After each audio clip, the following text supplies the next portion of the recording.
அதோட அரசு பள்ளி படிக்கின்ற மாணவ செல்வங்கள் அவர்கள் மருத்துவராக வேண்டும்.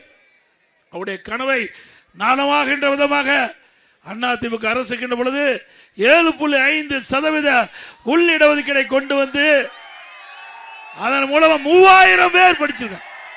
3000 பேர் அரசு பள்ளி படித்த ஏழை எளிய மாணவர்கள், குடும்பத்தில் இருக்கின்ற மாணவர்கள் இன்னைக்கு MBBS படிச்சிட்டு இருக்கிறாங்க. அந்த இடஒதுக்கீட்டில் இடம் கிடைத்தவர்கள் சாதாரண குடும்பத்தை, ஏழை குடும்பத்தை சேர்ந்தவர்கள். மருத்துவ கல்வி கட்டணம் முடியல, அரசாங்கமே மருத்துவ கல்வி கட்டணத்தை செலுத்தும் என்ற அரசாணை வெளியிட்டு ₹1 செலவு இல்லாம இந்த 7.5% உள் இடஒதுக்கீட்டில் இடம் கிடைச்சவங்க மருத்துவராக இருக்காங்க.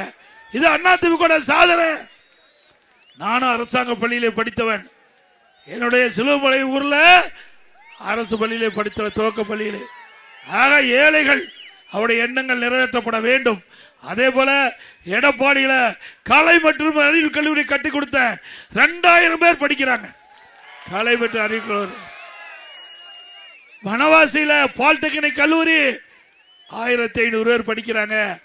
இன்றைக்கு நம்முடைய எடப்பாடி சட்டமன்ற தொகுதியில் இருக்கின்ற நம்முடைய ஏழை எளிய குடும்பத்தில் பிறந்த மாணவ மாணவி கூட குறைந்த கட்டணத்தில் பட்ட படிப்பை படிக்கக்கூடிய சூழ்நிலையை உருவாக்கி தந்த அரசாங்கம் அதிமுக அரசாங்கம்.